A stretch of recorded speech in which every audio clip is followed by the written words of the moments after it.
दोस्तों नमस्कार। मेरे YouTube चैनल पॉलिटिकल राउंडअप में आपका स्वागत है। आज हम चर्चा करेंगे भारत के प्रधानमंत्री श्री नरेंद्र मोदी जी के बिहार दौरे को लेकर के। अभी हाल ही में प्रधानमंत्री श्री मोदी जी ने बिहार में सिल्क सिटी के नाम से मशहूर भागलपुर का दौरा किया।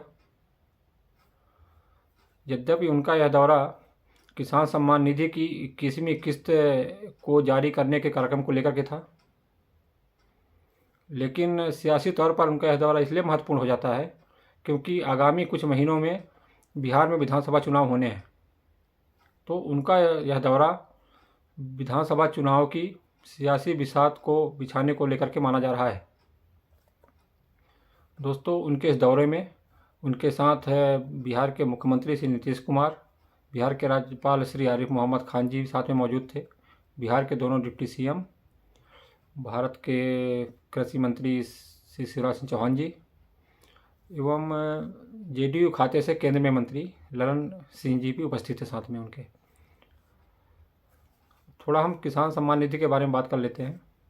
दोस्तों, इसके तहत जो है देश भर के 9 करोड़ 80 लाख किसानों के खातों में सीधे लगभग 22,000 करोड़ रुपए ट्रांसफ़र किए गए और इनमें लगभग 76,000 किसान तो बिहार के लाभान्वित होंगे। इसके अलावा प्रधानमंत्री श्री मोदी जी ने राष्ट्रीय गोकुल मिशन के तहत मोतिहारी बिहार में बने स्वदेशी नस्लों के उत्कृष्टता केंद्र का भी उद्घाटन किया। बारौनी में दूध उत्पादन संयंत्र का उद्घाटन किया और रेलवे की 526 करोड़ की लागत की विभिन्न परियोजनाओं का लोकार्पण किया। दोस्तों, इस कार्यक्रम में अपने भाषण में संबोधन के दौरान नरेंद्र मोदी जी ने नीतीश कुमार को बिहार का लाडला मुख्यमंत्री बताते हुए उन्होंने केंद्र की विभिन्न योजनाओं का उत्कृष्टता पूर्ण तरीके से बिहार में लागू करने के लिए एवं जनता को उसका लाभ दिलवाने के लिए उनकी सराहना की और साथ साथ उन्होंने प्रयागराज में चल रहे कुंभ मेले का भी जिक्र करते हुए कहा कि प्रयागराज में एकता की मिसाल बने कुंभ मेले में करोड़ों लोग जो है एकता की डुबकी लगा रहे हैं और साथ में पूरे देश में समरसता एवं भाईचारे का संदेश जा रहा है।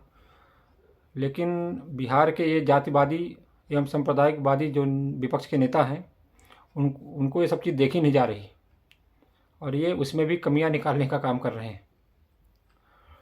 इसके अलावा उन्होंने कहा कि हम ये सम्मान निधि के साथ साथ किसानों के लिए बहुत सारा काम किया है।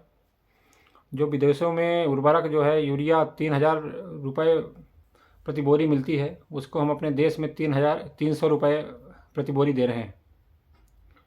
पहले की बिहार की सरकारों ने तो चारे तक में घोटाला कर दिया और इतने घोटालों की भरमार रही कि गिनाने बैठे तो कई दिन निकल जाएंगे। और उन्होंने कहा कि बिहार के मखाने की तारीफ विश्व में हर जगह हो रही है और इसको आगे बढ़ाने के लिए हमने इस बजट में बिहार में मखाना बोर्ड की स्थापना करने का भी हमने निर्णय लिया है। दोस्तों, उनका यह संबोधन जो है ज़्यादातर केंद्र की योजनाओं को लेकर ही रहा है। इसमें थोड़ा सा नीतीश कुमार जी को मायूसी सी नज़र आई क्योंकि उनको लग रहा था कि प्रधानमंत्री जी जो है इस दौरे के दौरान जो है उनको आगामी चुनाव जो है नीतीश कुमार के नेतृत्व में लड़ते हुए आगामी मुख्यमंत्री जी श्री नीतीश कुमार ही होंगे, इसका लगभग आश्वासन मिलने की संभावना थी। लेकिन इस विषय पे माननीय मोदी जी ने कोई चर्चा नहीं की। तो कुछ मीडिया जगत के लोग और विपक्ष के लोग बोल रहे हैं कि जैसे जिस प्रकार महाराष्ट्र में शिंदे जी के साथ में हुआ कि सरकार बनने के बाद उनको मुख्यमंत्री पद से हटा दिया गया, ऐसा बिहार में भी हो सकता है और नीतीश कुमार को हो सकता है कि यदि कम सीटें आने पर बिहार विधानसभा चुनाव के बाद मुख्यमंत्री पद पर न रखा जाए।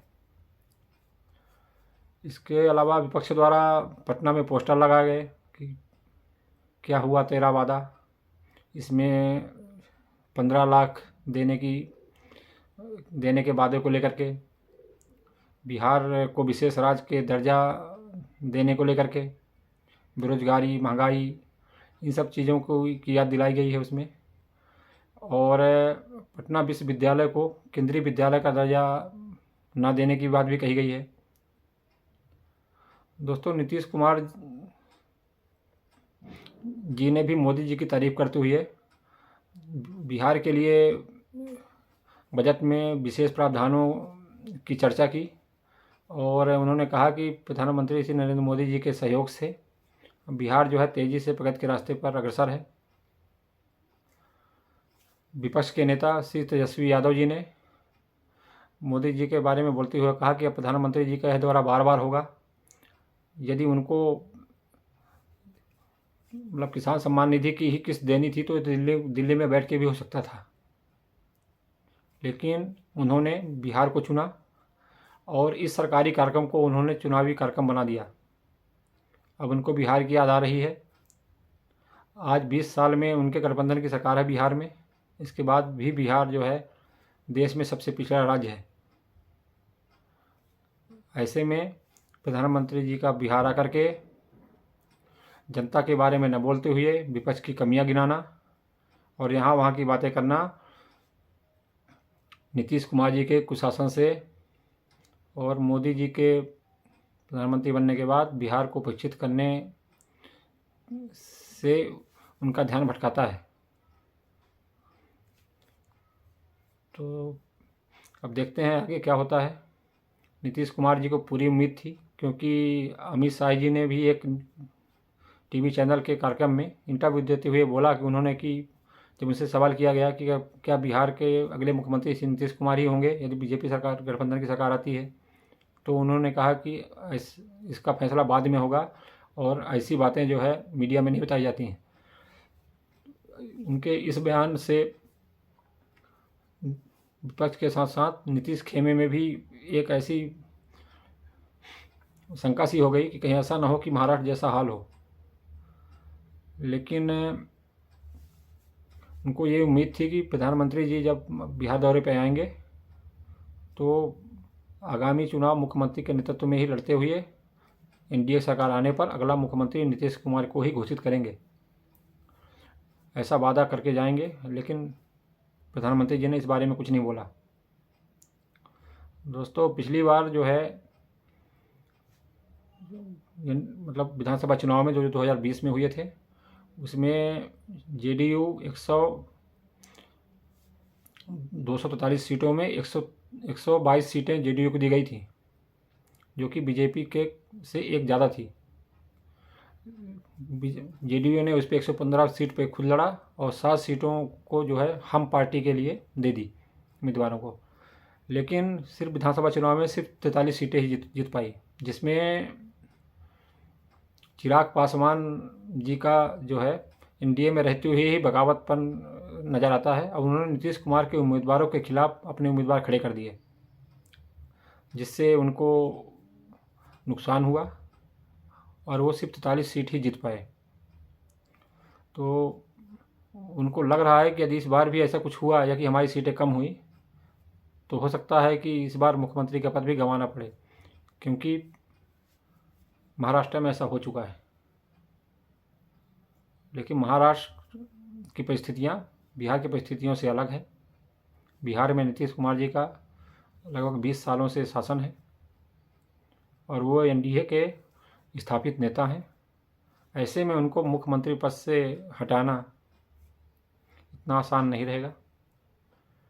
और चूँकि केंद्र में भी इनकी सरकार है और केंद्र की गठबंधन सरकार में जो है नीतीश कुमार के सांसदों की अहम भागीदारी है, अतः मोदी जी को केंद्र का भी समीकरण देख के चलना होगा। ऐसे में उम्मीद है कि अगले चुनाव जो है यदि एनडीए की सरकार आती है तो मुख्यमंत्री नीतीश कुमार ही होंगे। बाकी देखते हैं आगे क्या घटनाक्रम बनता है। तो आज के वीडियो में बस इतना ही। यदि हमारा वीडियो पसंद आया हो तो लाइक और सब्सक्राइब ज़रूर करिएगा। धन्यवाद, नमस्कार।